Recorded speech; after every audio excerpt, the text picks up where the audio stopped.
Intel Arc GPUs are only getting better, with Intel releasing constant driver updates which are unlocking performance and competition dropping prices of Arc GPUs. This means Intel Arc might be a solid option, and by the way, you can find an Arc A750 for just $200 now. But for that $200, is the gaming performance any good? And spoiler alert, at 1080p and 1440p, it's actually kind of a good value. Intel is showing no signs of giving up with their Arc graphics cards. They're releasing constant driver updates which are fixing issues, and to be fair, I've barely ran into any over my 4 months running the Arc A750, and they're unlocking a lot of performance, particularly in DirectX titles. A big problem that I used to have was performance in Assassin's Creed Origins, which was a game I was playing through at the time, but they soon released a driver update which fully unlocked performance. It was around 30 to 40% gaming performance with a driver update, which is absolutely wild.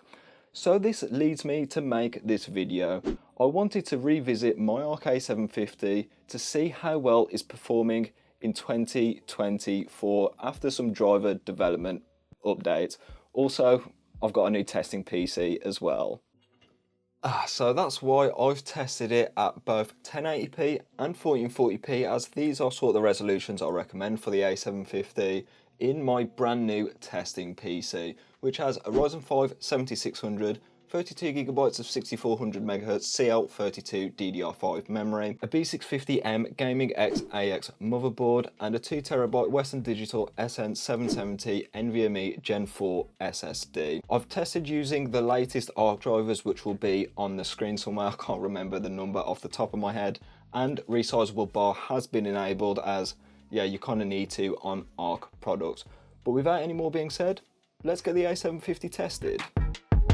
First title up today is Cyberpunk 2077, and at 1080p, the Arc A750 actually has some decent performance, getting just below 80 FPS on average, and the 1% low is staying above 60 frames per second as well. So that's brilliant performance at full HD. 1440p, like with any other GPU, does see a massive drop in performance in Cyberpunk. It does maybe not scale the best at 1440p, however, the performance is below 60 FPS on average, and the 1% low is relatively close to the average frame rate, so there's no problems there. Here, instead of using the high preset, I would do some tweaking or maybe enabling XeSS at 1440p, and you should be golden for your performance.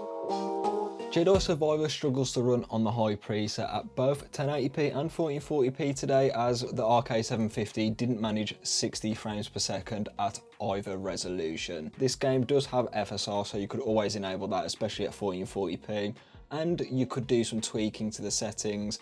The high preset is definitely not the one to use in Jedi Survivor on the Arc A750, so I'd recommend doing some settings tweaking. God of War is up next, and unlike last time, it's actually performing pretty decent. On the Ultra preset, getting above 70 frames per second on average is great performance in my opinion, and that 1% low at 61 is also great. 1440p does see the frame rate drop below 60 frames per second on average, but this isn't that much of a problem. You could always go down to the high preset at Quad HD and you'll get more than 60 FPS, so it's not really that bad of a result, especially when you compare it to 5 months ago where the Arc A750 wasn't particularly great in this game. Insomniac Games did an amazing job of optimizing Spider-Man on the PC, because 92 FPS on average is excellent performance at 1080p, and dare I say, you could get away with enabling ray tracing at full HD. 1440p sees the average frame rate drop by just 12 FPS, which is great because Quad HD looks a lot sharper than 1080p, and yeah, you're not losing a lot of performance either, so 1440p is probably the sweet spot for Spider-Man on the Arc A750. Hogwarts Legacy on the high preset is a decent performer on the Arc A750 because Full HD saw some decent performance with 75 FPS on average, and the 1% low didn't trail it by that much. Switching up to Quad HD and it does go below 60 FPS. However, as I said, you could always enable XeSS in this title, which will basically give you free performance at 1440p as from what we've seen in the past. So for 1080p, leave it on the high preset. For 1440p, either do some settings tweaking or enable XeSS and you'll be golden. The first of the competitive games is up with Fortnite, and great news, at both 1080p and 1440p you're set for a competitive experience. However, at 1080p we do seem, I don't want to really say CPU bound, but it didn't really budge that much compared to 1440p, and the Ryzen 5 7600 can keep up with GPUs like the RTX 3080, so I suspect there's either some sort of driver optimization or lack thereof going on in Fortnite, or maybe the high driver overhead of Arc is showing its face right here. But I'd say Quad HD is definitely the sweet spot for Fortnite on an Arc GPU like this. I've tested a couple of older games as well, and the first one up is Halo Master Chief Collection in Halo Reach, set to the enhanced preset, and both resolutions you're going to be gaming just fine. 1080p, just like Fortnite, does seem to be a bit more CPU bound than GPU bound, as it barely budged compared to Quad HD. So if you've got a 1440p monitor, that is a resolution I'd recommend in Halo Master Chief Collection. And the last game I'm taking a specific look at is Assassin's Creed Origins, and the previous trend of the past two games continues here. 1080p gets slightly more performance than 1440p, but you're looking at an extra 6 frames per second with the average frame rate compared to the higher resolution. So I recommend just enabling 1440p in Assassin's Creed Origins, as you're not really losing that much performance and you're gaining a lot of clarity while doing so. And Assassin's Creed Origins is a game which was recently optimized by Intel with their driver package, so it's running much better now, as you could probably see from the 1% lows. So the A750 is only getting better in terms of its gaming performance, because 5 months ago the performance in Assassin's Creed Origins and particularly God of War weren't particularly brilliant. Back then the A750 wasn't really that much better than a GPU like the Vega 56, which was a graphics card from 2017.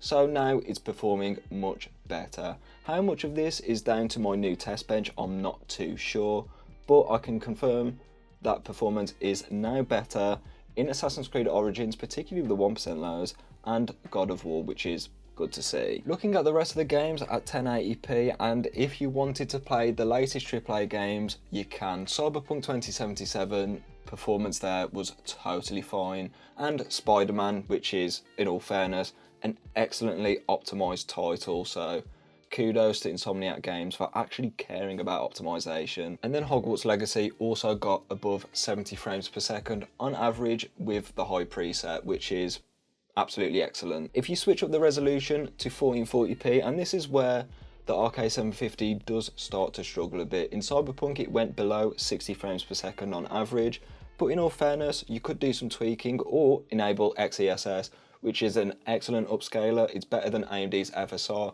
and it's ever so slightly behind Nvidia's DLSS, so it's kind of like free performance if you use it at 1440p, and you can see that in a video I made up there. And unlike modern 8GB cards, the A750 has a 256-bit memory bus. This means it's going to have more memory bandwidth than graphics cards like the RX 6600, which goes for the same price as this, and GPUs like the RTX 4060, which is about $90 more expensive, I'd like to say, something along those lines. Intel still has some improvements to make to Arc, and the main one being is their driver overhead is worse than both AMD and Nvidia right now. As from what I've seen today, if you're playing particularly esports titles, you're going to need a beefy processor, because the driver overhead with Arc is still pretty, I wouldn't say it's terrible, but there's certainly room for improvement. Also, I'd like to see some further updates to the Intel Arc control. I'd like a hotkey for recording. Please, Intel, can you add that? Because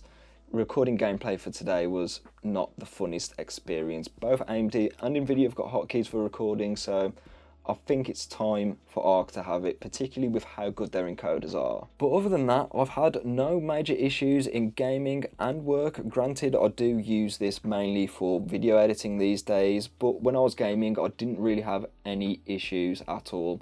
Actually, there was one in Assassin's Creed Origins, but when that driver dropped, which unlocked more performance in it, that fixed that issue as well. So yeah, I don't really have any more weird technical issues with Arc. So because of the excellent work that the Arc driver team has been putting in and price drops, the Arc A750 is an absolutely excellent deal right now. For $200, this GPU is absolutely brilliant. And the nearest competitor at that price is the RX 6600, which should be about 15% less powerful off the top of my head. But that is a video comparison I can make, as I do own that GPU. Actually, I'll fetch it. Give me a sec.